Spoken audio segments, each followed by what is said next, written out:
My eyes flew open and I scanned the room intensely, but I saw nothing. Content that I was alone, I relaxed back onto my bed again and chided myself for being silly. The words must have been only in my mind. She could be yours. With the speed of a practiced soldier, I was out of bed brandishing my sword. I was now sure that voice was not just in my mind. Had the assassin decided to make his attempt? Fear not, Dietrich. I come to reward, not harm. Who are you and what do you want? I said as I moved toward a corner to avoid any potential surprise attacks. I have just told you, Count. You have nurtured me over the years. Now I come to reward you for that service. I assumed a fighting stance at once, and kept scanning the room for any movement that might reveal his location, but I still saw nothing. What reward? I asked. If I could focus, perhaps I could at least discern the direction of the voice. Your heart's desire. I could not tell. The voice seemed to be coming from the left, right, in front, and even from the solid wall behind me. It was everywhere and nowhere all at the same time. It was but a whisper, and yet it seemed to roll through the room like thunder. And what do you know of my desire? I asked. I know more than you could possibly imagine, Dibbs. Only friends call me that, I said. It was a shortened form of my new surname that a few of the knights had taken up recently, and only in private. Was the assassin one of my knights, then? And who is a better friend than I? I was with you when you left you. I was there in Balric. I rode with you on every patrol around Venturum. I was by your side in Sephora. I was with you in Thistledale. And I have been with you every day since you came home. You lie! I spat into the silence. There is no one among the living with me for all of that time.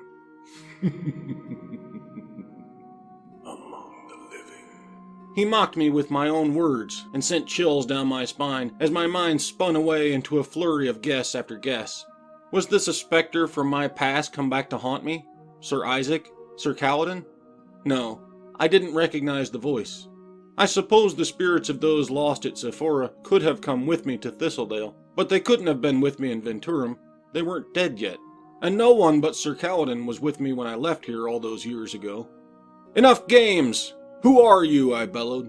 You already know who I am, for I have always been with you. That answer caused me to shudder again, and my mind finally settled upon another answer. Icor, god of the underworld. It could be no other. My only constant companion had been death.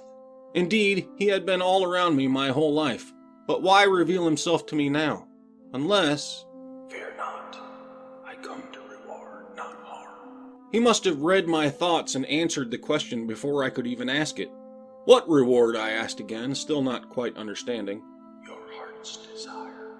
Images of Celine passed unbidden through my mind, and I heard him say, She could be yours. I admit, I became a little excited. If I could not make her choose me, surely a god could. How? I asked the darkness.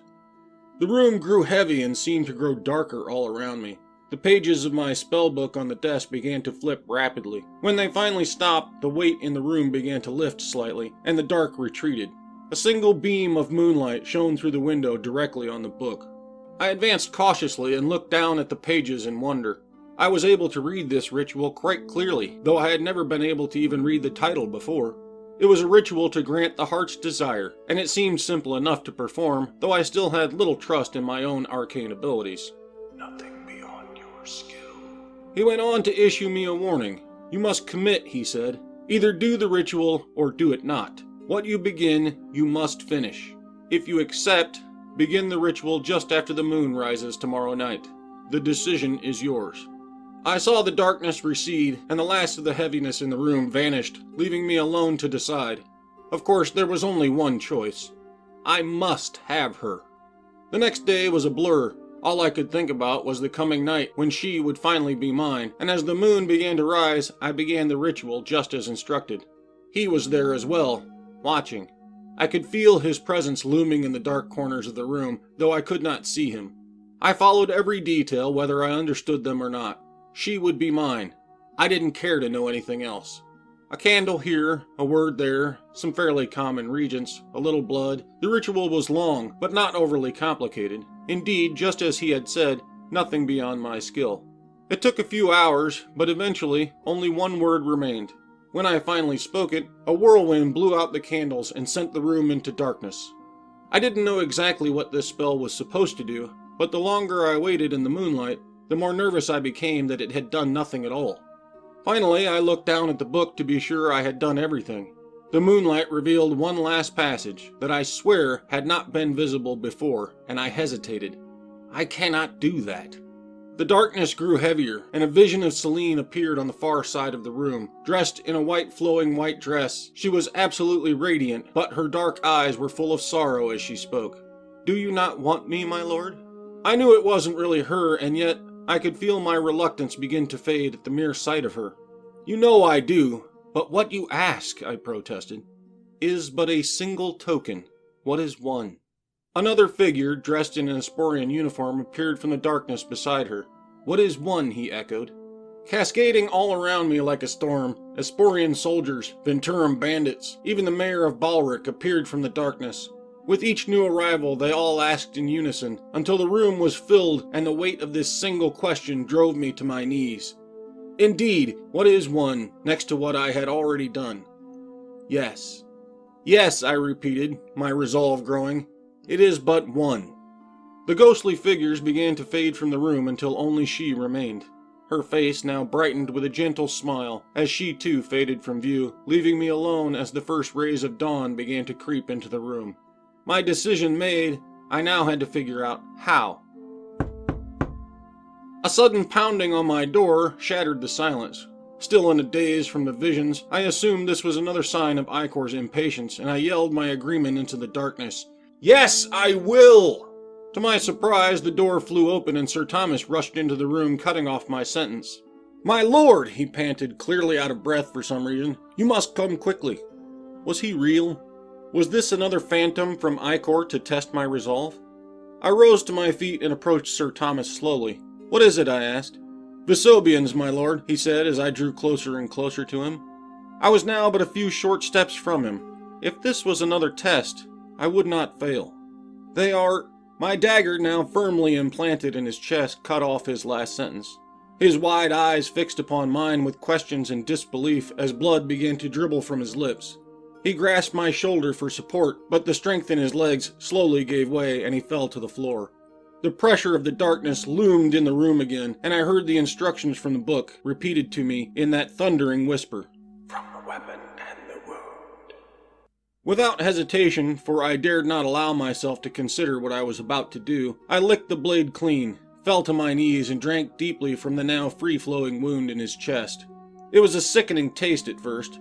I fought my own body's attempts to retch as the warm liquid flowed down my throat, but I focused on the promise of what would be, and drank until the last remnants of life left his stricken body. The presence looming in the darkness faded, and I could tell he was no longer watching. I knelt there for a few moments more, waiting for I don't know what. Yet again, I confess, I did not know exactly what this ritual was intended to do exactly, but I suppose I was expecting some sign that I had completed it correctly, yet none was forthcoming. Only silence. Whatever was meant to happen, apparently it wasn't immediate.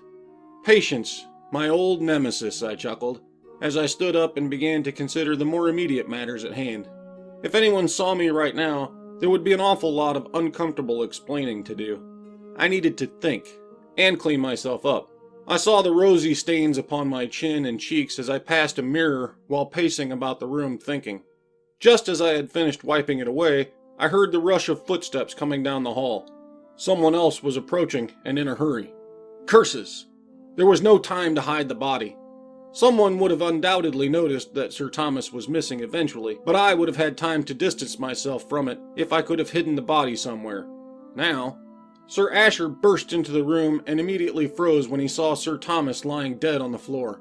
He looked at me with questioning eyes, but said nothing. My mind raced, and I blurted out the first thing that came to me. "Our mystery assassin is revealed," I said, indicating Sir Thomas. I tried to sound as calm as possible to lend credence to my assertions.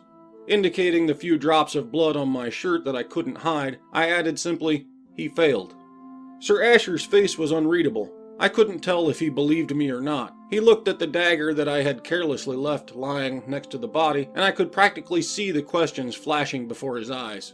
It was my dagger, and he knew it. But if he doubted my story, he did not say it. He merely nodded and proceeded to inform me why he, and Sir Thomas before him, had come in such a rush. It seems Vesuvian forces had found passable terrain through the Kulak Divide, and were now using the Sapphire River to approach Calborn Castle from the west. I had renamed the castle in honor of my mentor when the restoration was completed. Obviously, they were hoping to surprise us. If they could gain control of the castle, they could control the Norgrim Pass and avoid the costly terrain that had stalled their invasion in the previous war. Well, they had thought wrong. Given my own history with mountain passes, I did not place all my faith in the Kulak Mountains to protect us, and though it might have seemed ludicrous to my troops at the time, I had ordered frequent patrols in that direction just for this reason. "Rouse the men," I ordered. "All hands, battle ready," I added, turning toward the door to get my own armor. "And get a few servants to remove this traitor." 2 paces from the door, I felt a sharp pain behind my left shoulder. As my knees hit the floor, I heard Sir Asher whisper in my ear, "Which traitor, my lord?" A lifetime as a soldier, I had endured many wounds by now, and I knew this one would be my last. As I hit the floor, Sir Asher smiled down at me, my own bloody dagger in his hand. "You," I sputtered, blood now spurting from my mouth just as it had from Sir Thomas's a few moments ago. "Yes," he said, "you killed the wrong man." Unlike Sir Thomas, my mind was not filled with questions. I did not care why he'd done it. I did not care what would become of Dibbleburg or Athela. I did not care what the Vesuvians may or may not do. My only thought was her. Even as it slowed, my heart was filled with an indescribable agony, knowing that I had failed. Though I had done all he asked of me, she would not be mine, and I would never see her again. All I had done was for nothing, and I silently cursed Icor as my eyes finally closed and I exhaled my last breath.